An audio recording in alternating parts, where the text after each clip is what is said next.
আল্লাহর নবীর শত্রু ছিলেন, কুফফারদের নেতা ছিলেন। হে তরুণ যুবকেরা, হে আমার মুরব্বিয়ানেরা, আল্লাহর নবী দুইজন বিখ্যাত সরদার, বিখ্যাত নেতা, যার জন্য যাদের মধ্যে একজনের জন্য দোয়া চেয়েছিলেন, আল্লাহ তুমি এই দুজনের মধ্যে একজনকে তুমি ইসলামের জন্য কবুল করে নাও। ভাইরা আমার, আমার আল্লাহ আল্লাহর নবীর দোয়াকে কবুল করে নিয়ে হযরতে ওমরকে ইসলামের জন্য কবুল ও মঞ্জুর করেছিলেন। হে তরুণ যুবকেরা, হে আমার বন্ধুরা, হে আমার মুরব্বিয়ানেরা, শুনে রেখে দিন বাবা, যিনি প্রথম জীবনে একজন মক্কার জমিনের বিখ্যাত কুফফারদের নেতা ছিলেন, দারুন নাদওয়া, মক্কার কুফফারদের আলোচনার ময়দান, আলোচনার গৃহ, পার্লামেন্ট, দারুন নাদওয়া বলা হয়। পার্লামেন্ট, মক্কার কুফফাররা দারুন নাদওয়ায় ভাই আমার তারা আলোচনা করে তাদের বাপ 14 পুরুষের ধর্ম মানুষ বিসর্জন দিয়ে আল্লাহর নবীকে নবী বলে মেনে নিচ্ছে, আল্লাহকে এক বলে মেনে নিচ্ছে। 360টা খোদা ছেড়ে দিয়ে মানুষ আল্লাহর নবীর দেওয়া এক খোদায় বিশ্বাস করছে। এরই জন্য মক্কার কুফফারে কুরাইশদের আবু জাহিল, আবু লাহাব, আবু সুফিয়ান, উতবা, সাইবারা সব মিটিং করেছে। সেখানে হযরতে ওমর ফারুক আছে। এবারে আল্লাহর নবীকে আর সহ্য করা যাবে না, নবীকে পৃথিবীর জমিন থেকে ধূলিসাৎ করে দিতে হবে, নবীকে পৃথিবীর জমিন ছেড়ে পৃথিবীর জমিন থেকে বিদায় দিতে হবে, নবীকে হত্যা করতে হবে। কে পারবে নবীকে বিদায় করে দিতে? হযরতে ওমর ফারুক বললেন, আমি মুহাম্মদ সাল্লাল্লাহু আলাইহি ওয়াসাল্লাম, সকলে বলুন সাল্লাল্লাহু আলাইহি ওয়াসাল্লাম, আমি মুহাম্মদ সাল্লাল্লাহু আলাইহি ওয়াসাল্লামকে পৃথিবীর জমিন থেকে বিদায় করে দেব। উন্মুক্ত তরোয়াল নিয়ে আল্লাহর নবীর খোঁজে হযরতে ওমর ফারুক বেরিয়ে গেলেন। এই ওয়াজ আপনাদের শোনা, আমি মনে করাচ্ছি, এটা ওয়াজ করছি, মনে করিয়ে দিচ্ছি। দেখো দেখো কিভাবে পরিবর্তন। হে তরুণ যুবকেরা, হে আমার বন্ধুরা, সংক্ষেপে বলে দিই, ডিটেইলস ঘটনা আমি যাচ্ছি না। এমন সময় একজন জিজ্ঞাসা করলো, ওমর যাচ্ছ কোথায়? এত উত্তেজিত হয়ে রাগান্বিত হয়ে যাচ্ছ কোথায়? হযরতে ওমর বলল, আমি মুহাম্মদ সাল্লাল্লাহু আলাইহি ওয়াসাল্লাম, সে নাকি নবী হয়েছে, আমাদের 360 খোদা আমরা মেনে চলি, আর সে নাকি এক খোদায় বিশ্বাসী। মানুষকে বলছে একটা খোদা মানতে হবে, 360টা খোদা নয়। আমি তাকে দুনিয়ার জমিন ছেড়ে বিদায় করতে যাচ্ছি। উন্মুক্ত তরোয়াল নিয়ে তলোয়ার ঘোরাতে ঘোরাতে যাচ্ছে। এমন সময় ওই ব্যক্তি বলল, ওমর যাও যাও, তোমার বোন বোনাই দেখো সেই নবীর শিষ্যত্ব গ্রহণ করে এক আল্লাহকে উপর ঈমান এনেছে। যাও, তোমার বুকে রাখো আল্লাহরই ভয়, আসবে না কোনদিন কোন পরাজয়, আসবে না কোনদিন কোন পরাজয়। হারাম হালাল জেনে, সরল সত্য মেনে, নিষিদ্ধ সব ছেড়ে উঠুক জীবন বেড়ে যাবে তুমি জান্নাতে, যা ছিল স্বপ্ন তোমার। তোমার বুকে রাখো আল্লাহরই ভয়, আসবে না কোনদিন কোন পরাজয়। জোরে হবে না, জোরে হবে না। যাও তাড়াতাড়ি দেখো, তুমি যে মুহাম্মদ সাল্লাল্লাহু আলাইহি ওয়াসাল্লাম, যাকে তুমি হত্যা করতে চাও, তোমার বোন বোনাই তার হাতে হাত দিয়ে শিষ্যত্ব গ্রহণ করেছে। হযরতে ওমর ফারুক রাদিয়াল্লাহু তাআলা আনহু স্টাইরিং চেঞ্জ করলেন, ভাই আমার মোটিভটা পাল্টে নিলেন। বলে আগে আমার বোন বোনাইকে আগে বদলা নেব, দেখি তারা যে মুহাম্মদ সাল্লাল্লাহু আলাইহি ওয়াসাল্লামকে আমি হত্যা করতে যেতে চাই, তারই তারা নাকি শিষ্য হয়েছে। আগে এদেরকে শেষ করব, পরে মুহাম্মদ সাল্লাল্লাহু আলাইহি ওয়াসাল্লামকে শেষ করব। হে তরুণ যুবকেরা, এই বলে বোন বোনাইয়ের ঘরে গেল। যখন যখন বোন বোনায়ের ঘরে যাচ্ছে, ভাই আমার বোনের ঘরে বোনায়ের ঘরে যখন গেছে, দরজার বাইরে থেকে আল্লাহর কালামুল্লাহ পাক তেলাওয়াতের আওয়াজ পাওয়া যায়। জোরে হবে না? জোরে হবে না? হে তরুণ যুবকেরা, হযরতে ওমর উন্মুক্ত তরোয়াল নিয়ে রাগান্বিত অবস্থায় ঘরের ভিতরে ঢুকলেন। ঢুকে গিয়ে বললেন, হে আমার বাগিন, হে আমার মোহনাই, বলো তোমরা নাকি মুহাম্মদুর রাসূলুল্লাহর শিষ্য হয়েছো? তোমরা নাকি এক আল্লাহকে মেনে নিয়েছো? তোমরা এখন কি তেলাওয়াত করছিলে, কি পাঠ করছিলে? সেই সময় তারা বলল, না না ভাই, শোনো শোনো শোনো শোনো, তুমি রাগান্বিত হয়ো না ভাই, তুমি যা শুনেছো ঠিক শুনেছো। মুহাম্মাদুর রাসূলুল্লাহ আল্লাহর পয়গম্বর, তিনি আল্লাহর নবী, তিনি আমাদের সুন্দর কথা বলেছেন, তিনি যা বলেন বিশ্বাস করি আমরা, তিনি সৎ পথে আছেন। আজকে তুমি এভাবে অন্যায় পথে ধাবিত হচ্ছ। ভাই ওমর, তুমি একটুখানি অপেক্ষা করো। কোনো কথা শুনলো না, বোনাইকে প্রচন্ড ভাবে মারধর করলো, অবশেষে বোনকেও প্রচন্ড ভাবে মারধর করলো। সেই সময় তারা বলল, আমাদের জীবন চলে যাবে, তবুও কিন্তু আমরা আল্লাহ এবং তার রাসূলকে আমরা ছাড়ব না। এ তরুণ যুবকেরা, অবশেষে হৃদয়টা বিগলিত হলো। তোমরা কি তেলাওয়াত করছিলে একটু শোনাও, একটু আমাকে সেই তেলাওয়াতটা দাও, ওই লেখাটা দাও। তখন তার বোন বোনাই বলেছিল, হে ওমর, তুমি এখন অপবিত্র আছো, এই লেখাটা বড় পবিত্র, এটা হলো আল্লাহর কালাম। আল্লাহর কালামে হাত দিতে গেলে পবিত্র হতে হবে, আগে গোসল করতে হবে, ওযু করতে হবে, তবে তুমি আল্লাহর কালামটা ছুঁতে পারবে, পড়তে পারবে। আমাকে একটু তেলাওয়াত তবে শোনাও। একটু তেলাওয়াতটা যখন তার বোহনাই তেলাওয়াত করে শোনালেন, ভাই আমার তেলাওয়াতটা যখন শুনলেন, হযরতে ওমর মানে তো বোঝেন, আল্লাহর কালামুল্লাহ পাকে কি বলা হচ্ছে মানেটা তো বুঝতে পারেন। তেলাওয়াতটা শুনলেন, মুগ্ধ হলেন। আহারে আল্লাহর বাণী কি সুন্দর, কি ব্যাখ্যা, কি মর্যাদা। আল্লাহর বাণী তেলাওয়াত খানা শুনে হযরতে ওমর বললেন, আমি বুঝেছি তোমরা কেন মুহাম্মদুর রাসূলুল্লাহর শিষ্য হয়েছো। আজ আমি মুগ্ধ হলাম, আজ আমি তেলাওয়াত শুনে মুগ্ধ হলাম। আমি ভুল বুঝেছিলাম, এখনই আমি যাব মুহাম্মদুর রাসূলুল্লাহর কাছে, তার হাতে হাত দিয়ে কালেমা খানা পড়তে চাই। জোরে হবে না? আরে জোরে হবে না? হে তরুণ যুবকেরা, হে আমার বন্ধুরা, হে আমার মুরব্বিয়ানিরা, শুনে রেখে দিন বাবা, উন্মুক্ত তলোয়ার নিয়ে যখন হযরতে দয়াল নবী পাকের হুজরা মুবারকের কাছে যখন যাচ্ছে, সাহাবীরা রাগান্বিত, ওমর আসছে হুজুর, ইয়া রাসূলুল্লাহ, ওমর আসছে তলোয়ার হাতে নিয়ে। আল্লাহর নবী বললেন, ওমরকে আসতে দাও। সাহাবীরা বললেন, আজ ওমরের একদিন কি আমাদের একদিন? যদি ওমর যদি নবীর উপর আঘাত করার চেষ্টা করেন, তাহলে ওমরকে পৃথিবীর জমিন থেকে আমরা সরিয়ে দেব। আমার নবীর গায়ে যেন একটা আঁচড় না আসে, আমার রাসূলের গায়ে একটা আঁচড় আসতে দেব না। প্রয়োজনে ওমরকে পৃথিবীর জমিন থেকে সরিয়ে দেব। আল্লাহর নবী ভয় পেলেন না। আল্লাহর নবীর মনেতে কোনো চেহারার মধ্যে কোনো দুঃখ, কোনো ভয়ের লেশ পর্যন্ত দেখা গেল না। আল্লাহর নবী এমন সময় দোয়া চেয়েছিলেন, সাহাবীরা বুঝতে পারলেন নবীর দোয়া মনে হয় কবুল হয়ে গেল। দেখা গেল হযরত ওমর আল্লাহর নবীর কাছে এসে একেবারে ভাই আমার সহজ সরল শান্ত মানুষের মতো বললেন, ইয়া রাসূলুল্লাহ, হাবিবাল্লাহ, আজকে আমি আপনাকে আঘাত করতে বেরিয়েছিলাম, কিন্তু মাঝপথে আমি আপনার ভক্ত হয়ে গেলাম। পড়িয়ে দিন মহাবাণী মহাকালেমা, কালেমা পড়ে আমি আজ থেকে আপনার সাহাবীর খাতায় নামটা লিখিয়ে দিলাম। জোরে হবে না?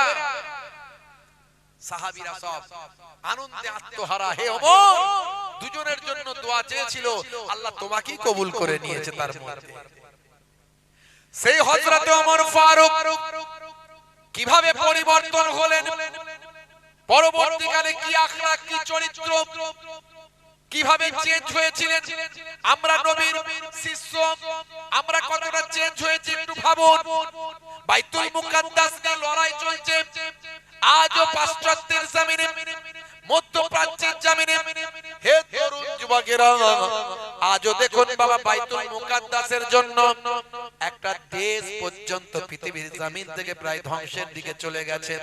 দেশটার নাম আমি শর্ট ফর্মে সংক্ষেপে বলি ফিলি। আপনারা পুরোটাই বুঝতে পারছেন, কারণ পুরো শব্দ দিয়ে যদি বলি এদের অসুবিধা আছে। হে তরুণ যুবকেরা, হে আমার মুরব্বিয়ানেরা, তারা কিন্তু আজকে বাইতুল মুকাদ্দাসের জন্য নিজেদের জীবনকে উৎসর্গ করেছে। তারা বলেছে আমাদের জীবন যাবে যাক, কিন্তু বাইতুল মুকাদ্দাস এটা আমাদের মসজিদ, এই মসজিদকে আমরা হারাতে চাই না। হে তরুণ যুবকেরা, হে আমার মুরব্বিয়ানেরা, আজ 1.5 বছর ধরে বাইতুল মুকাদ্দাসের জন্য জালিমদের সঙ্গে লড়াই চলছে। প্রায় কিছু কম বেশি 50,000 মানুষ নিজেদের জীবনকে উৎসর্গ করেছে বাইতুল মুকাদ্দাসের জন্য।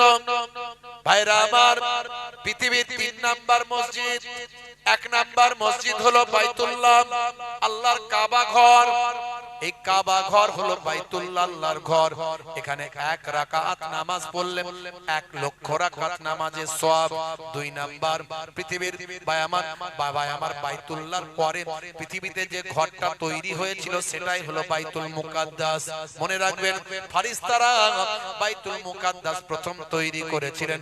পরবর্তীকালে হযরত নবী সুলাইমান আলাইহিস সালাম বাইতুল মুকাদ্দাস তৈরি করেছিলেন। কারণ বাইতুল্লাহ তৈরি হওয়ার পর, কাবা ঘর তৈরি হওয়ার অল্প কিছুদিনের মধ্যেই বাইতুল মুকাদ্দাস পৃথিবীর জমিনে তৈরি হয়েছিল। হে তরুণ যুবকেরা, হে আমার মুরব্বিয়ানেরা, তাই মর্যাদার দিক থেকে সবচেয়ে 1 নাম্বার হলো বাইতুল্লাহ, কাবা ঘর। 1 রাকাত নামাজ পড়লে 1 লক্ষ রাকাত নামাজের সওয়াব। এরপরে মর্যাদার দিক থেকে আমার নবীর খাতিরে 2 নাম্বার স্থান লাভ করে মসজিদে নববী শরীফ। জোরে হবে না? আরে জোরে হবে না? মসজিদে নববী শরীফে যদি কোনো বান্দা 1 রাকাত নামাজ পড়ে 50,000 রাকাত নামাজের সওয়াব পায়। 3 নাম্বার হলো বাইতুল মুকাদ্দাস। বাইতুল মুকাদ্দাস এখানে যদি বান্দা 1 রাকাত নামাজ পড়ে 25,000 রাকাত নামাজের সওয়াব পায়। হে তরুণ যুবকেরা, এই বাইতুল মুকাদ্দাস ভাই আমার নিয়ে আজ থেকে দ্বন্দ্ব নয়। বাইতুল মুকাদ্দাসে অসংখ্য নবী পয়গম্বরদের আগমন ঘটেছিল। হযরতে মা মারিয়াম আলাইহিস সালাম এই বাইতুল মুকাদ্দাসের চত্বরে ভাই আমার হুজরাতে থেকে তিনি সেখানে জীবন যাপন করেছিলেন। সারাটা জীবন বাইতুল মুকাদ্দাসের চত্বরে তিনি কাটিয়েছিলেন। বাইতুল মুকাদ্দাসের চত্বরে জীবন যাপন করেছিলেন। হে তরুণ যুবকেরা, হযরতে ইব্রাহিম আলাইহিস সালাম, হযরতে ভাই আমার ইয়াকুব হযরতে ইয়াকুব, আইয়ুব আলাইহিস সালাম, হযরতে ভাই আমার দাউদ, সুলাইমান আলাইহিস সালাম বাইতুল মুকাদ্দাসের জমিনে, বাইতুল মুকাদ্দাসের আশেপাশে, বাইতুল মুকাদ্দাসের চত্বরে অসংখ্য নবী রাসূলদের আগমন ঘটেছিল। হে তরুণ যুবকেরা, আমরা যে ইহুদি এবং নাসারা বলি, এগুলো ইব্রাহিম নবীর জামানার আগে কিছু ছিল না। ইসলাম নাম প্রত্যেকটা নবীরা আল্লাহর কাছে দোয়া চেয়েছিলেন, হে আল্লাহ আমাকে ঈমানের হালতে রাখো, আমাকে ইসলামের হালতে রাখো, আমাকে মুসলিমের হালতে রাখো। প্রত্যেকটা নবী পয়গম্বর মুসলমান ছিলেন ভাই আমার, ইসলাম ধর্ম মেনেছিলেন। প্রত্যেকটা নবী পয়গম্বর ঈমানের সঙ্গে জীবন যাপন করেছিলেন। এই জন্য ইসলাম ভাই আমার পৃথিবীর শুরু থেকে ইসলাম ধর্ম, আর ইসলাম ধর্ম কমপ্লিট হয়েছে আমার আপনার নবীর হাত ধরে। কেউ কেউ বলে ইসলাম ধর্ম নাকি সবচেয়ে শেষের, না জানে না, আমার নবীর হাত ধরে বিদায় হজের সময় ইসলাম ধর্ম কমপ্লিট ধর্মেতে পরিণত হয়েছে, কমপ্লিট রিলিজিয়াসে পরিণত হয়েছে, পরিপূর্ণতা লাভ করেছে। কিন্তু ইসলাম ধর্ম এসেছে বাবা আদম আলাইহিস সালাম থেকে। আজ থেকে 7,000 বছর আগে পৃথিবীর বুকে যে মানুষটা প্রথম এসেছিলেন তিনি হলেন হযরতে আদম আলাইহিস সালাম। আমরা বলি আদম, ইয়াহুদ নাসারারা বলে অ্যাডাম, আমরা বলি হাওয়া, তারা বলে ঈব। আমরা বলি ইব্রাহিম, তারা বলে আব্রাহাম। আমরা বলি দাউদ, তারা বলে ডেভিড। আমরা বলি সুলাইমান, তারা বলে সুলেমান। আমরা বলি মুসা, তারা বলে মোজেস। আমরা বলি ঈসা, তারা বলে যিশু। আমরা বলি মারিয়াম, তারা বলে মেরি। আমরা বলি ফেরাউন, তারা বলে ফারাও। খালি নামগুলো পাল্টে গেছে, ব্যক্তিগুলো এক। হে তরুণ যুবকেরা, কিন্তু ফারাও বা ফেরাউন এগুলো হলো উপাধি, যেমন রাজা, বাদশা, সুলতান এগুলো হলো উপাধি।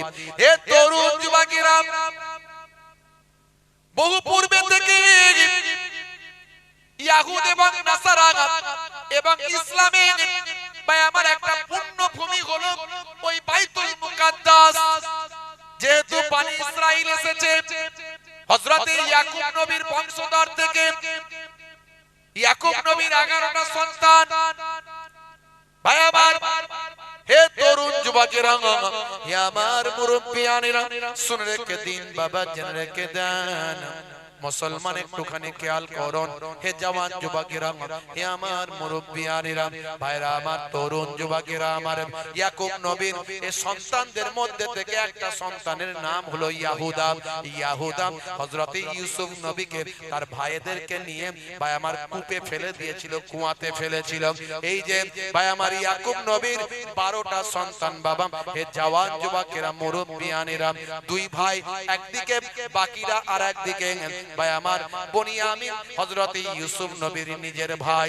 হে জওয়ান যুবকেরা, এই ইয়াকুব নবীর সন্তান ইয়াহুদার বংশধররা, সেখান থেকে ইয়াহুদ হযরত ঈসা নবীর জামানায় যারা ঈসা নবীকে মেরে ফেলতে চায়, ঈসা নবীকে অবৈধ মনে করে, বৃত্তিহীন মনে করে, আল্লাহর কুদরতি ক্ষমতায় মারিয়ামের গর্ভে আমার আল্লাহ কুদরতি ভাবে আমার আল্লাহ জন্ম দিলেন বিনা পিতার সন্তান হযরত ঈসা রূহুল্লাহকে।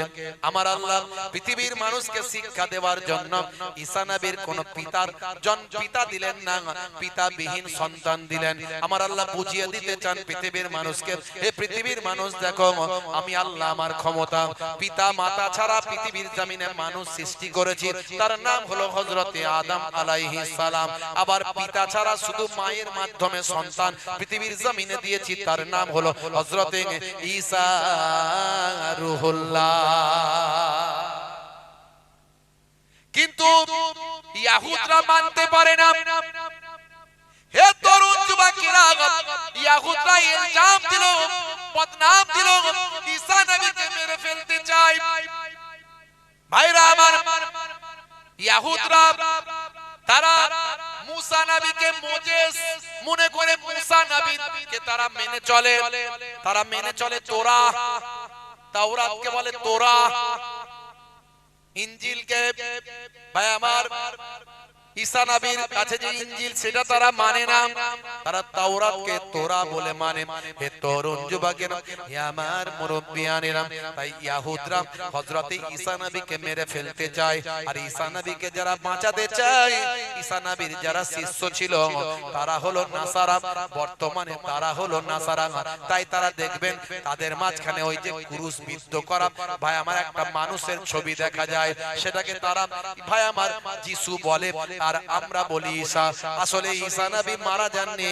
ঈসা নবীকে যখন মারার চেষ্টা করা হয়েছিল, তখন যে সবচেয়ে বেশি শত্রুতা করেছিল তাকে আল্লাহ ঈসা নবীর চেহারা দিয়েছিল।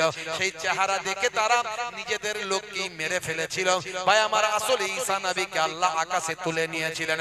ঈসা নবী আমার নবীর জীবন জিন্দেগির কথা জানতে পেরে আমার নবীর ক্ষেত্রে বলেছিলেন, কোরআন মাজিদ খুলে দেখুন, আমার নবীর সুসংবাদ দিয়েছিলেন ঈসা নবী ও মুবাশশিরাম বিরাসূলিন, একজন রাসূলের সুসংবাদ দিলেন ঈসা নবী। তার শিষ্যদের বললেন, শোনো, আমার পরে একজন নবী আসবেন, ইয়া আমার পরে একজন নবী আসবেন, ইয়াতি মিন বাদ ইসমুহু আহমদ, আমার পরে একজন প্রফেট আসবেন যার নাম হবে আহমদ।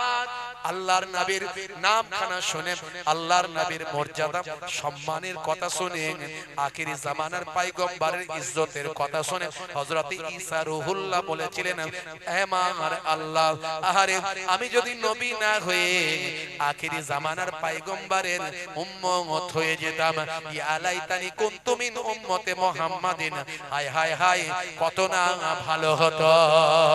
আমার আপনার নবীর উম্মত হিসাবে আখিরি জামানায় হযরত ঈসা রূহুল্লাহর আগমন ঘটবে।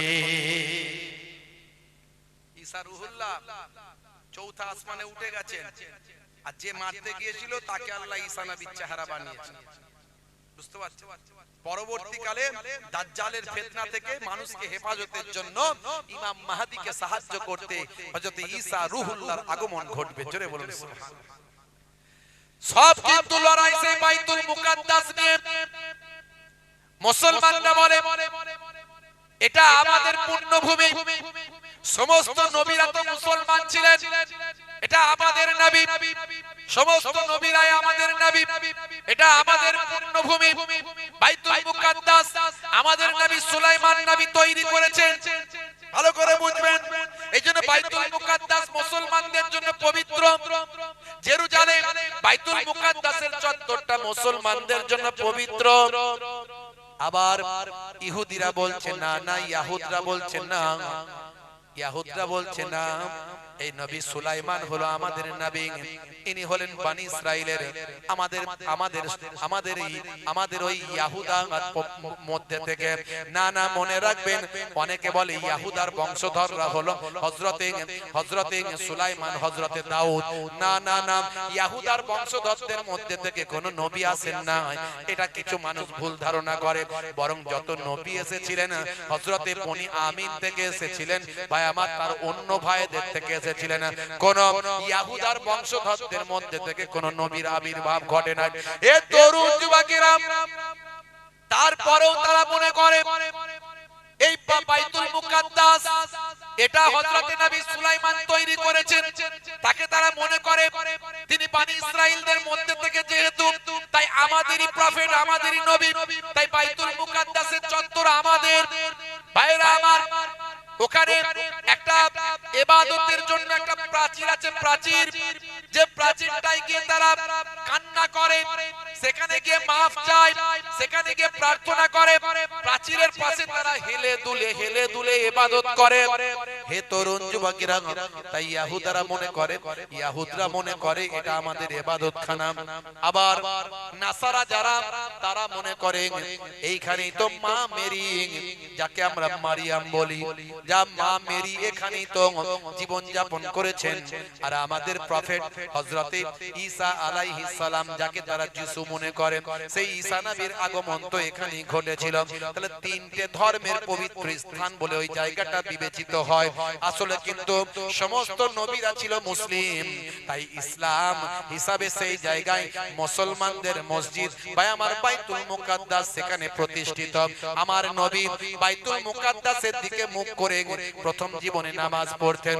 শুধু তাই নয়, মেরাজে যাওয়ার আগে দয়ার নবী আমার বাইতুল মুকাদ্দাসে গিয়ে সমস্ত নবীদের ইমাম হয়ে 2 রাকাত নামাজ পড়িয়েছে।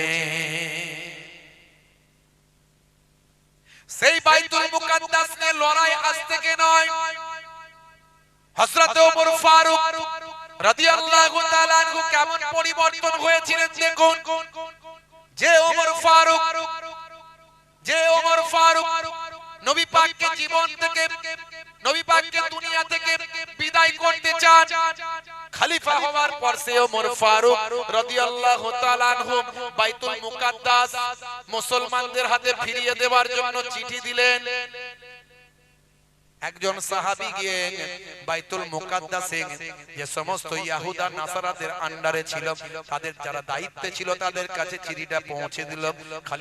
খলিফাতুল মুসলিমিন, আমিরুল মুমিনিন খলিফাতুল মুসলিমিন হযরত ওমর ফারুক চিঠি দিয়ে পাঠিয়েছেন যাতে বাইতুল মুকাদ্দাস বিনা যুদ্ধে মুসলমানদের হাতে ফিরিয়ে দেওয়া হয়, কারণ বাইতুল মুকাদ্দাস মুসলমানদের সম্পত্তি।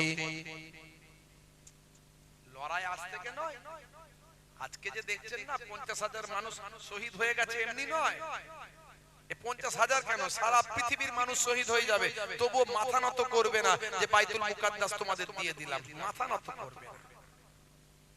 জীবন চলে যাবে কিন্তু মাথা নত হবে না যে হ্যাঁ তোমাদেরকে দিয়ে দিলাম, এটা বলবে। হে তরুণ যুবকেরা, হে আমার বন্ধুরা, হে আমার মুরব্বিয়ানেরা, শুনে রেখে দিন বাবা, আজকে লড়াই চলছে, আপনারা দেখছেন। মুরব্বিয়ানেরা, বাপেরা আমার, বন্ধুরা আমার, বাইতুল মুকাদ্দাসে যখন মুসলমানেরা নামাজ পড়তে যায়, তখনই ভাই আমার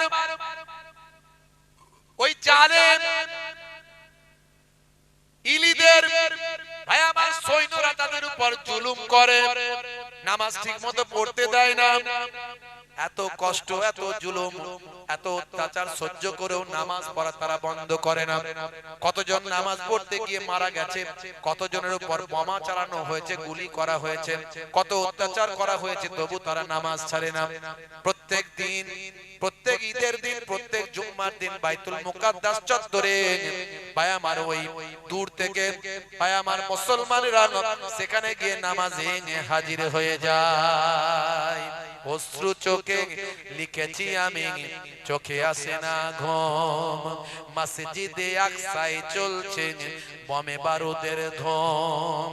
অশ্রু চোখে লিখেছি আমি, চোখে আসে না ঘুম, মসজিদে আকসায় চলছে বোমে বারুদের ধুম। উড়ছে বিমান, পড়ছে বোমা গাজার ওই বুকে, মরছে নারী, মরছে শিশু, মরছে বোমায় ঢুকে। মানবতা নাই রে আজি, নাই রে সেখানেতে, মানবতা নাই রে আজি, নাই রে সেখানেতে। বন্ধুরা আমার, তরুণ যুবকেরা আমার, হে মুসলমান, হযরত ওমর ফারুক লোক পাঠালেন, যাও বাইতুল মুকাদ্দাস যেন ফিরিয়ে দেয়। এমন সময় ওই সমস্ত লিডারেরা বলল, ঠিক আছে, চিঠি তো পেলাম, কিন্তু এত সহজে ফিরিয়ে দিতে পারি না। তোমাদের খলিফাকে আমাদের কাছে দেখা করতে বলো, তোমাদের খলিফার সঙ্গে বোঝাপড়া করব। কেন তিনি আমাদের কাছ থেকে বাইতুল মুকাদ্দাস ফিরে পেতে চান? তার খেলাফত চলছে, তার রাজত্ব চলছে, কেন তিনি আমাদের কাছ থেকে বাইতুল মুকাদ্দাস ফিরে পেতে চান? হে তরুণ যুবকেরা, হে আমার মুরব্বিয়ানেরা, খবর চলে গেল মদিনা শরীফে। মদিনা শরীফে হযরত ওমর ফারুক ভাই আমার, তার কাছে খবর চলে গেল বাইতুল মুকাদ্দাসের যারা দায়িত্বে আছে ইহুদি নাসারারা, তারা আপনার সঙ্গে মিটিং করতে চায়, আপনার সঙ্গে তারা বোঝাপড়া করতে চায়। হে জওয়ান যুবকেরা, হে আমার বন্ধুরা, হে আমার মুরব্বিয়ানেরা, শুনে রেখে দিন বাবা, হযরত ওমর ফারুক আর দেরি করলেন না, সঙ্গে সঙ্গে একজন গোলামকে নিলেন, একজন গোলামকে নিলেন এবং নিজে অনেকেই বলল, হুজুর জালেমদের মাঝখানে আপনি একা যাবেন না। ইমানদারদের কোনো ভয় থাকে না, যারা ইমানদার হয়, যারা তাওয়াক্কুল করে আল্লাহর উপর, যাদের বিশ্বাসটা থাকে আল্লাহর উপর, তাদের কোনো ভয় নাই, ডর নাই। আমার আল্লাহ কোরআন মাজিদে তাই জানিয়েছেন, আলা ইন্না আউলিয়া আল্লাহি লা খাউফুন আলাইহিম ওয়ালা হুম ইয়াহজানুন। যারা আমার প্রকৃত বন্ধু হয়ে যায়, আমি আল্লাহ বলি তাদের কোনো ভয় নাই, ডর নাই, তাদের কোনো চিন্তা নাই। মাল্লাহুল মাওলা ফালাহুল কুল। বান্দা যখন আল্লাহর হয়ে যায়, কুল মাখলুকাত তার গোলাম হয়ে যায়। মান কানা লিল্লাহি কানা আল্লাহু লাহু। যে বান্দা আল্লাহর হয়ে যায়, স্বয়ং আল্লাহ তার হয়ে যায়। দেখুন, আমরা নিজেদের স্বার্থের জন্য কত কিছু কুরবান করি, কিন্তু সাহাবায়ে কিরামেরা আল্লাহ এবং রাসূলের স্বার্থে নিজেদের জীবনকে কুরবান করেছেন। হযরত ওমর ফারুক আল্লাহর এক দুশমনের সঙ্গে লড়াই করছে,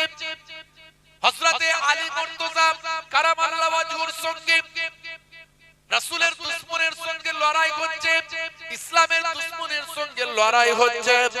এমন সময় হযরতে আলী মুর্তজা যাকে শেরে খোদা বলা হতো, আসাদুল্লাহ বলা হতো, আল্লাহর বাঘ যাকে বলা হতো, সিংহ বলা হতো, শের বলা হতো, বাবা আল্লাহ তাকে এত ক্ষমতা দিয়েছিল, হযরতে আলী মুর্তজা ক্ষমতার কাছে কেউ পেরে উঠতো না। আল্লাহ তাকে এত শক্তি দিয়েছিল, ভাই আমার দোস্ত আমার, কামুস দুর্গের ভাই আমার লোহার দরজা এক হাতে ঢাল বানিয়ে নিয়েছিলেন। পরবর্তীকালে যে লোহার দরজা তোলার জন্য প্রায় কিছু কম বেশি বহু মানুষ দিয়েও লোহার দরজা তোলা যায় না, এত বিশাল একটা লোহার দরজাকে হযরতে আলী মুর্তজা ভাই আমার নিজের ঢাল বানিয়ে নিয়েছিলেন। আল্লাহ তাকে এমন কুদরতি শক্তি ঠিক টাইমে দান করেছিলেন। হে তরুণ যুবকেরা, সে হযরতে আলী মুর্তজার সঙ্গে পারে এমন কি আছে? হযরতে আলী মুর্তজা দুশমনে রাসূলের জমিনে ফেলে তার বুকের উপর বসে পড়েছে। ভাই আমার মেরে ফেলবে, হত্যা করে ফেলবে। আমার রাসূলের সম্বন্ধে এত বড় বাজে কথা বলেছিস, আমার নবীর বিরুদ্ধে এত বড় বাজে কথা বলেছিস, হ্যাঁ আমার দ্বীন সম্পর্কে এত বড় কুকথা বলবি, তোকে বাঁচতে দেব না। হে তরুণ যুবকেরা, হে আমার মুরব্বিয়ানেরা, এমন সময় ভাই আমার জালেমের বুকে উঠে বসেছেন হযরতে আলী মুর্তজা কারামাল্লাহু ওয়াজহু। জালেম কি করলো?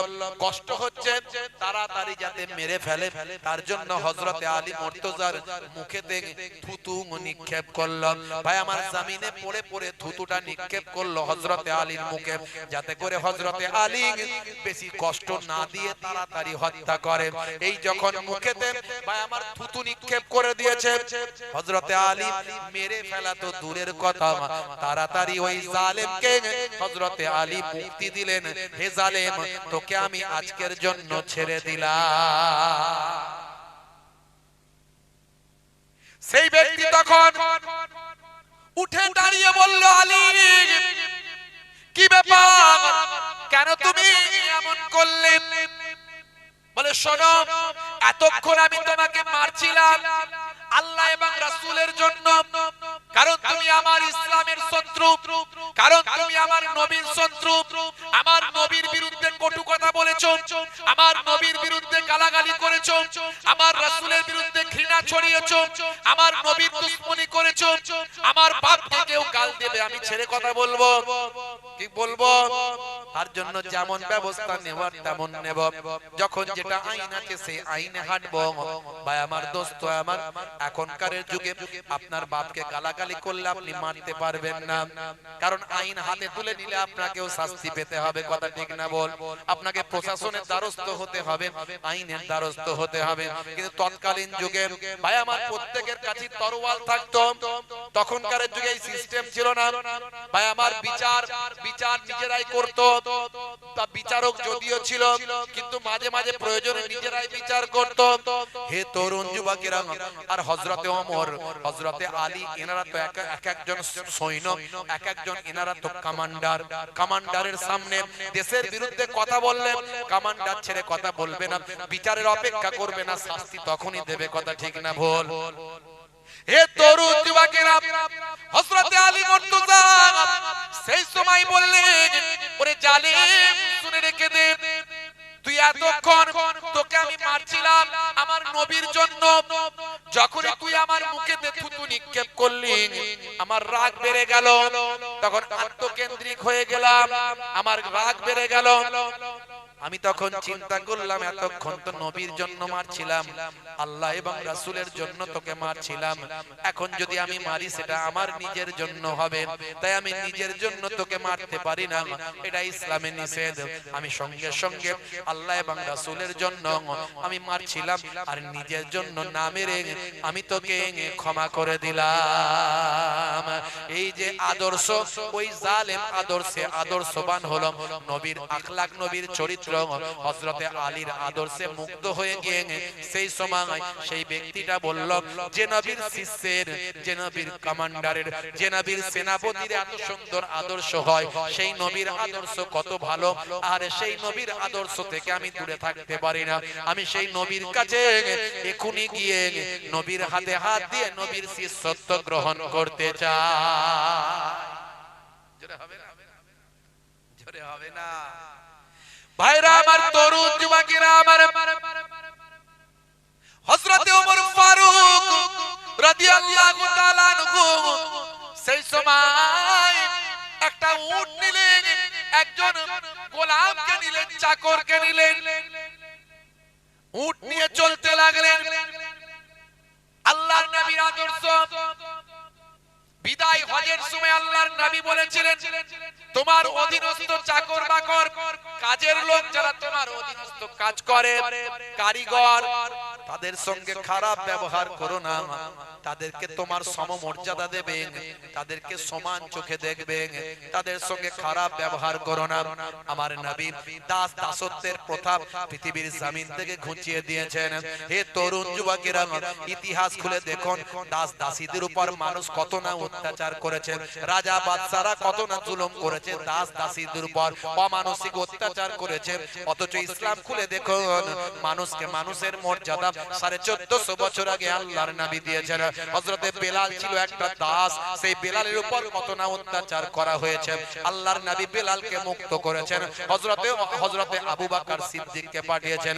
হযরতে আবু বকর সিদ্দিক বেলালের মালিকের কাছে উপযুক্ত পয়সা দিয়ে বেলালকে মুক্তি করেছিলেন। বেলাল যখন ঈমান আনে, অনেক বাধা এসেছে, তারপরে তেও বেলাল আমার রাসূল নাহি ছেড়েছে। জোরে হবে না? আরে জোরে হবে না? হাবসি বলে কেন এত ঘৃণা করে ভাই, অন্যায় ভাবে অত্যাচার কেন করা হয়? হাবসি বলে কেন এত ঘৃণা করে ভাই, অন্যায় ভাবে অত্যাচার কেন করা হয়? মরুভূমির উপরেতে, মরুভূমির উপরেতে বুকে পাথর তার চাপিয়েছে, তারপরে তেও বেলাল আমার রাসূল নাহি ছেড়েছে। জোরে হবে না? জোরে হবে না? মুসলিম মোরা ভাই ভাই বলি সকাল বিকাল মুখে, কয়জন মোরা পাশে দাঁড়ায় আপন ভাইয়ের দুঃখে রে, আপন ভাইয়ের দুঃখে। মুসলিম মোরা ভাই ভাই বলি সকাল বিকাল মুখে, কয়জন মোরা পাশে দাঁড়ায় আপন ভাইয়ের দুঃখে রে, আপন ভাইয়ের দুঃখে। আবু বকর ছুটে গিয়ে উমাইয়ার কয়, যতদিন আর লাগবে লাগুক বেলাল আমার চাই। মরুভূমির উপরেতে, মরুভূমির উপরেতে বুকে পাথর তার চাপিয়েছে, তারপরে তেও বেলাল আমার রাসূল নাহি ছেড়েছে। জোরে হবে না? জোরে হবে না? মক্কা বিজয়ের পর সেই বেলালকে আল্লাহর নবী বলেন, হে বেলাল, তুমি কাবা ঘরের ছাদে উঠে গিয়ে আযান দাও। এই ওয়াজ আপনাদের শোনা। বেলাল কাবা ঘরের ছাদে উঠে গিয়ে দেখছে সর্বনাশ, আমি কোন দিকে মুখ করে আযান দেব? এতদিন মদিনা শরীফ থেকে নবী বলেছিলেন কাবা ঘরের দিকে মুখ করে আযান দিচ্ছিলাম, আর আজকে নবী বললেন কাবা ঘরের ছাদে উঠে আযান দেন, তা আমি কি মুখটা নিচের দিকে করে আযান দেব না অন্য কোন দিকে মুখ করে আযান দেব? নবী পাক বলেন, কি হলো? বলে, হুজুর কোন দিকে মুখ করে আযান দেব বুঝতে পারছি না। আল্লাহর নবী বলেন, হে বেলাল, আল্লাহ আমাকে কাবারও কাবা বানিয়েছেন, তুমি আমার দিকে মুখ করে আযান দাও। জোরে হবে না? হযরতে বেলাল আযান দিয়েছিলেন।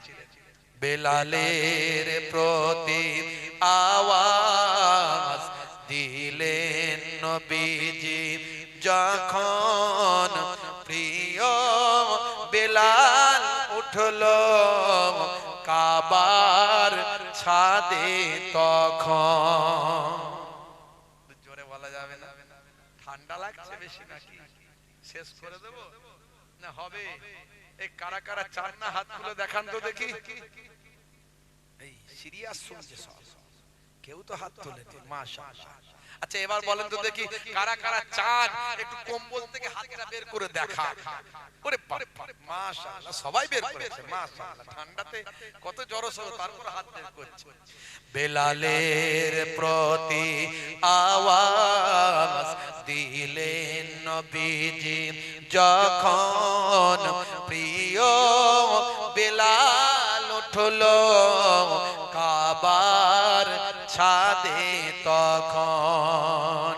হযরত বেলাল, হযরত বেলাল উঠে জানান কোন মুখে দেব আজান, কোন মুখে দেব আজান। নবীজি তখন বলছেন হে বেলাল আমার দিকে মুখ করে আজান দাও। নবীজি বলেন বেলাল আল্লাহ দিয়েছেন মোর সম্মান, করেছেন কাবার কাবা, দাও এদিকে ফিরে আজান। জোরে হবে না, জোরে হবে না। নবীজি বলেন বেলাল আল্লাহ দিয়েছেন মোর সম্মান, করেছেন কাবার কাবা, দাও এদিকে ফিরে আজান। ভাইরা আমার, তরুণ যুবকেরা আমার, ইসলামের দাস দাসীদের কি মর্যাদা দেওয়া হয়েছে, হযরতে বেলাল তার জ্বলন্ত উদাহরণ। হে তরুণ যুবকেরা, হে আমার মুরব্বিয়ানেরা, ইসলামে যা কিছু বলা হয়েছে সব বিজ্ঞান সম্মত, বাস্তব সম্মত। কেসিয়াস ছিলেন কালো, সাদা চামড়ার মানুষেরা ঘৃণা করত, অথচ বিশ্ব হেভিওয়েট 3 বার চ্যাম্পিয়ন। মনে বড় দুঃখ ছিল আমি কৃষ্ণাঙ্গ বলে শ্বেতাঙ্গরা আমাকে ঘৃণা করে। যেদিন নবীর জীবনী জানতে পারলেন, আল্লাহর নবী 1450 বছর আগে কালো আর সাদা চামড়ার পার্থক্য পৃথিবী থেকে ঘুচিয়ে দিয়েছেন। সেই দিনে কেসিয়াস গেলেন আল্লাহর নবীর শিষ্যত্ব গ্রহণ করে মুহাম্মদ আলী নাম নিয়ে সারা পৃথিবীর জমিনে ইসলামকে পৌঁছে দিলে। হে তরুণ যুবকেরা, হে আমার বন্ধুরা, হে আমার মুরব্বিয়ানেরা, নবী আমার কেমন দিন শিখিয়েছিলেন, কি দয়া কি মায়া। ইসলাম শান্তির কথা বলেছে, ISLAM Islam, I for IS for soul, L for love, A for war, M for mankind, I should love all mankind। আমার উচিত সারা পৃথিবীর মানুষকে ভালোবাসা, সারা পৃথিবীর মানুষকে মহব্বত করা, এটা হলো আমার উচিত। হে তরুণ যুবকেরা, ইসলাম সুন্দর করে মানুষের কাছে পৌঁছে দিয়েছেন। হে জওয়ান যুবকেরা, দয়ার নবী সুন্দর করে মানুষের কাছে সে আদর্শ পৌঁছে দিয়েছেন। হে মুসলমান, अंधे को रास्ता दिखाने का नाम है इस्लाम, प्यासे को पानी पिलाने का नाम है इस्लाम, अमानत का नाम है इस्लाम, भूखे को खाना खिलाने का नाम है इस्लाम, अंधे को रास्ता दिखाने का नाम है इस्लाम, अमानत का नाम है इस्लाम, इबादत का नाम है इस्लाम और मोहब्बत का नाम है इस्लाम। इस्लाम शांतिर कथा बोले, इस्लाम भातृत्वेर कथा बोले। नबी आमार जा शिखिয়েছেন সবের মধ্যে বিজ্ঞান আর বাস্তবতা পাওয়া যায়। আল্লাহর নবী ডান দিকে কাত হয়ে ঘুমানোর কথা বলেছেন। আজকের যুগে বাস্তবসম্মত এবং বিজ্ঞান সম্মত। আল্লাহর নবী চেটে বুঝে খাবার খাওয়ার কথা বলেছেন। আজকের যুগে বিজ্ঞান সম্মত, বাস্তবসম্মত। আল্লাহর নবী, হে তরুণ যুবকেরা, হে আমার মুরব্বিয়ানেরা, নবী আমার বলেছেন যখন ঘুমাবে তখন ঘরের লাইটটা বন্ধ করে দিয়ে ঘুমাও। আজকের স্বাস্থ্য বিশেষজ্ঞরা ভাই আমার প্রমাণ করেছে, ভাই আমার রাত্রে ঘুমানোর পরে 2 ঘন্টা পর দরজা যদি বন্ধ থাকে, লাইট যদি বন্ধ থাকে, মাথার এক পাশ থেকে একটা ভাই আমার হরমোন নিঃসৃত হয়, যে হরমোনটা আপনার আমার ব্রেনকে সুস্থ রাখতে কাজে লাগে। আমাদের দুঃখ, আমাদের ভাবনা, আমাদের চেতনা, আমাদের মহাব্বত, আমাদের ভালোবাসা ভালোবাসা আমাদের ভাই আমার সমস্ত রকম যে আবেগ আবেগ দুঃখ কষ্ট দুঃখ বেদনা এই সব কিছুকে কন্ট্রোল করে আমাদের ব্রেন। এই ব্রেনের কন্ট্রোলের জন্য এই হরমোনটার প্রয়োজন, আর এই হরমোনটা পর্যাপ্ত পরিমাণে ব্রেনের নিঃসৃত হওয়ার জন্য ভাই আমার অন্ধকার হওয়া প্রয়োজন। আজকের স্বাস্থ্য বিশেষজ্ঞরা সে কথা বলছেন 1450 বছর আগে দয়ার নবী বললেন, যখন তোমরা ঘুমাবে অবশ্যই লাইটটা বন্ধ করে তোমরা ঘুমিয়ে যাও। জোরে হবে না? আর জোরে হবে না? তাহলে যেটা আমার নবী বলেছেন সব বিজ্ঞানসম্মত বাস্তবসম্মত। পৃথিবীর বড় বড় অথার পণ্ডিতদের আজকে অবাক হয়ে যায়, ভাইরা আমার নবী কি আদর্শ দেখিয়েছেন, নবী কি ব্যবহার দেখিয়েছেন। তাই গুগলে গিয়ে আপনি সার্চ করবেন who is the greatest person in the world, Google আপনাকে আনসার দেবে greatest person in the world of prophet মুহাম্মদুর রাসূলুল্লাহ সাল্লাল্লাহু আলাইহি ওয়াসাল্লাম। জোরে বলুন সুবহানাল্লাহ। জোরে হবে না? ভাইরা আমার, তরুণ যুবকেরা আমার, মুরব্বিয়ানেরা আমার, দয়ার নবী বলছেন মাঝে মাঝে ঘরটা নিজে হাতে ঝাড়ু দেবেন। ইয়াকুনু ফি মাহনাতে আহলিহি ওয়া ইয়াকুমুল বাইতা। নবী আমার ঘরটা মাঝে মাঝে নিজে হাতে ঝাড়ু দিতেন, মাঝে মাঝে নবী আমার স্ত্রীর সঙ্গে ছোট ছোট কাজগুলো করতেন। আচ্ছা, স্ত্রীর সঙ্গে ছোট ছোট কাজগুলো যদি আপনি করেন, মাঝে মাঝে ঘরটা ঝাড়ু দেন, তো আপনার প্রেম বাড়বে না কমবে আমাকে একটু বলেন। স্বামী স্ত্রীর প্রেম বাড়বে না কমবে? একটু হ্যাঁ হু দেন বাবা মা। বাড়বে তো? হ্যাঁ। ওরে বাপ রে বাপ, এমন বাড়বে যে স্ত্রী স্বামীকে ছাড়া থাকতে পারবে না, আর স্বামী স্ত্রীকে ছাড়া থাকতে পারবে না। এমনই মহাব্বত আল্লাহ তাদের দেবেন, বুড়ো বুড়ি হয়ে যাবে কিন্তু প্রেম কমবে না। আর এখন দেখুন ইয়ং ছেলেদের মধ্যে প্রেম নাই। কেন? ইয়ং ছেলেদের মধ্যে স্বামী স্ত্রীর প্রেম ভালোবাসা নাই। রাতের বেলা ঘরে ঢোকেন 224/40 চলছে। কেন? আসলে এরা শাহরুখ খানের কাছ থেকে প্রেম শিখেছে। শাহরুখ খানের কাছ থেকে প্রেম শিখেছে, বুঝতে পারছেন? যা প্রেম সব বিয়ের আগে হাত কেটে ফাঁক করে দিয়েছে, সেখানে আবার আই লাভ ইউ লিখেছে। ওরে বাপ রে বাপ, কি মহাব্বত রে ভাই। বলছে রেল লাইনে মাথা দেব, তোকে না পেলে বিষ খাবো, গলায় দড়ি দিয়ে মরবো, কেউ বুঝতে পারবে না কোথায় গেল। বাপ মনে মনে বলছে আমার নাই ছাই একটাই ছেলে, হাড়ি মুচি ডোম চাঁড়াল যেই হোক না কেন তাড়াতাড়ি নিয়ে আয়, ওর সাথে বিয়ে দে ভাই, ছেলেটা মরে না যায়। হাই রে হাই। ঠিক আছে, ভালোই হলো, 2 বছর ভালো করে কাটলো, দুটো একটা ছেলে পুলের বাচ্চা কাচ্চার বাপ মা হলো। দেখা গেল অভাব জানলা দিয়ে ঢুকলো, প্রেম দরজা দিয়ে বেরিয়ে গেল। আর তারপরে রাত্রে 9টা বাজলে 10টা বাজলে প্রতিদিন খুঁটিতে নাটিতে ঝগড়া, 224/40 ঢিসুম ঢাসাম। কি রে ভাই? বলছে প্রেম আর নাই, সব জানলা দিয়ে বেরিয়ে গেছে। আচ্ছা, হ্যাঁ, শিক্ষকের স্ত্রী ঝগড়ার সময় ওই আমাকে বেশি শেখাতে শোনাও। অভিনেতার স্ত্রী ঝগড়ার সময় বলছে আমার সঙ্গে নাটক করো না। ধোপার স্ত্রী ঝগড়ার সময় বলছে একদম ধুইয়ে দেব। দোকানদারের স্ত্রী ঝগড়ার সময় বলছে আমাকে সস্তা মাল পেয়েছো। ইঞ্জিনিয়ারের স্ত্রী ঝগড়ার সময় বলছে মেরে পালি চাপা দিয়ে দেবো। কসাইয়ের স্ত্রী ঝগড়ার সময় বলছে কেটে টুকরো টুকরো করে দেবো। আর জেলের স্ত্রী ঝগড়ার সময় বলছে মেরে মেরে কেটে টুকরো টুকরো করে দেব। কসাইয়ের স্ত্রী ঝগড়ার সময় বলছে কেটে টুকরো টুকরো করে দেব। আর জেলের স্ত্রী ঝগড়ার সময় বলছে মেরে শুটকি মাছ বানিয়ে দেব। আর হুজুর মাওলানা আলেম ওলামা ইমাম সাহেব মাওলানা সাহেবদের বাড়িতে হাড়ির কাছে হাড়ি থাকলে ঠোকাঠুকি হয়। তারা বলে আমরা নামাজি, আমরা কোরআন পড়ি, আমরা দ্বীন শিখি, আমরা নবী এবং রাসূলের পথে সমস্যা মিটিয়ে নেব। জোরে বলুন সুবহানাল্লাহ।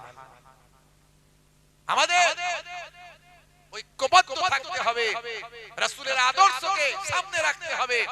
আজকে মুসলমান রাসূলের আদর্শ ভুলে গিয়ে এটা এই দল, ওটা ওই দল, ওটা সেই দল, এক মুসলমান আর এক মুসলমানকে ঘৃণা করি। মনে রাখবে, কে দেওবন্দি, কে বেরলভী, কে আহলে হাদিস, কে লামাযহাবী, কে তাবলীগ, কে ফুরফুরা, ভাই আমার, কে সিপিএম এর মুসলমান, কে তৃণমূলের মুসলমান, কে কংগ্রেসের মুসলমান। সে আপনার দল, আপনার মাযহাব, আপনার সিলসিলা, আপনার রাজনীতি, আপনার পলিটিক্স আপনার জায়গায় রাখুন, কিন্তু আপনি কলেমার ভাই এটা মনে রাখুন। জোরে বলুন সুবহানাল্লাহ। কলেমার ভাই আপনি আপনি এক, এটা মনে রাখুন। শুধু মুসলমান মুসলমানের ভাই এটা নয়, মুসলমান মুসলমানের তো কলেমার ভাই অবশ্যই। একজন কলেমার ভাই যদি কোথাও আঘাত পায়, শরীরের একটা অংশ আঘাত পেলে যেমন সারা শরীর অনুভব হয়, তেমন আপনার ভাই বিপদে পড়লে সারা শরীরটা, সারা বিশ্বের মুসলমান কষ্ট পায়। আজকে ফিলিস্তিনের ভাই আমার, ওইখানে আপনার লেবাদের ফিলিদের আজকে যে সমস্ত মানুষদেরকে ইমানদারদেরকে শহীদ করা হচ্ছে, আমরা কিছু করতে পারি না, কিন্তু আমাদের কষ্ট হয়। তেমন পাশাপাশি অমুসলিমরাও যদি বিপদে পড়ে তুমি তার পাশে দাঁড়াও, এটা ইসলামের নির্দেশ। যেমন কলেমার সম্পর্কে একে অপরের ভাই, তেমন রক্তের সম্পর্কে ইসলাম কত বৃহৎ, কত তার ইসলামের মহানুভবতা, ইসলামের কত ব্রডনেস, কত ব্যাপকতা, আপনি অবাক হয়ে যাবেন। তাই পৃথিবীর আজকে মনীষীরা অর্থাৎ পণ্ডিতের আজকে ইসলামের ভক্ত হচ্ছে, নবীর ভক্ত। ইসলাম বলছে শুধু কলেমার সম্পর্কে মুসলমান একে অপরের ভাই, এটা শুধু নয়, মুসলমান তো একে অপরের ভাই অবশ্যই, কিন্তু রক্তের সম্পর্কে সারা পৃথিবীর মানুষ একে অপরের ভাই। জোরে হবে না? কি আদর্শ দেখিয়েছে ইসলাম। বন্ধুরা আমার, তরুণ যুবকেরা আমার, দেওয়ালে পিঠ থেকে গেছে বাপ, আর দ্বন্দ্ব করবেন না, আর মারপিট করবেন না। দেখছেন না আমাদের ওয়াকফ বিল নিয়ে টানাটানি করছে, আমাদের মুসলিম পার্সোনাল ল নিয়ে টানাটানি করছে, আমাদের ইসলাম নিয়ে টানাটানি করছে। হে মুসলমান, আর নিজেদের মধ্যে দ্বন্দ্ব করবেন না। আপনার সিলসিলা, মাযহাব, দল, মত সব বুকে রাখুন। মানুষকে ভালোবাসুন, মুসলমানকে ভালোবাসুন, হিন্দুকে ভালোবাসুন, খ্রিস্টান, জৈন, বৌদ্ধকে ভালোবাসুন, সারা পৃথিবীর মানুষকে ভালোবাসুন। নবীর আদর্শকে মানুষের কাছে ছড়িয়ে দিন। সারা বিশ্বকে নবীর আদর্শ দিয়ে যেমন পূর্বের মানুষরা জয় করেছেন, সাহাবারা জয় করেছেন, তেমন নবীর আদর্শ দিয়ে জয় করতে হবে। ঘৃণাকে ঘৃণা দিয়ে নয়, ঘৃণাকে ঘৃণা দিয়ে নয়, ঘৃণাকে ভালোবাসা দিয়ে জয় করা যায়। জোরে বলুন সুবহানাল্লাহ। আমাদের প্রভু এক, এক নবীর উম্মত, জীবন বিধান এক, ওই শ্রীবাণী কোরআন। আমাদের প্রভু এক, এক নবীর উম্মত, জীবন বিধান এক, ওই শ্রীবাণী কোরআন। তবে কেন এক নও হে মুসলমান, এক হও এক হও করিয়া আহ্বান। তবে কেন এক নও হে মুসলমান, এক হও এক হও করিয়া আহ্বান। জোরে হবে না? জোরে হবে না?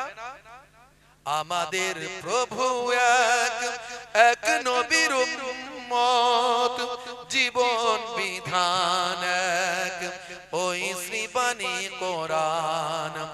আমাদের প্রভু এক, এক নবীর উম্মত, জীবন বিধান এক, ওই শ্রীবাণী কোরআন। বাইতুল্লাহ এক, মদিনা শরীফ এক, ওহুদ পাহাড় এক, বদরের মাঠ এক। জোরে হবে না? আল্লাহ এক। আল্লাহ কজন? এক। কাবা কটা? কোরআন, আমাদের আখিরি জামানার নবী, সব এক। বাইতুল্লাহ এক, মদিনা শরীফ এক, ওহুদ পাহাড় এক, বদরের মাঠ এক।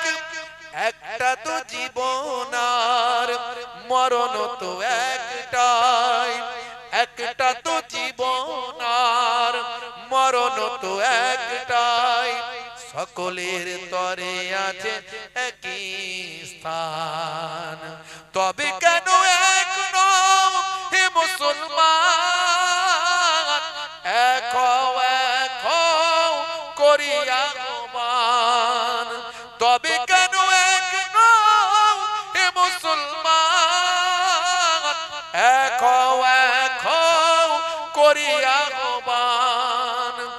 আমাদের প্রভু এক, এক নবীর উম্মত, জীবন বিধান এক, ওই শ্রীবাণী কোরআন আমাদের প্রভু এক, এক নবীর উম্মত জীবন বিধান এক, ওই শ্রীবাণী কোরআন।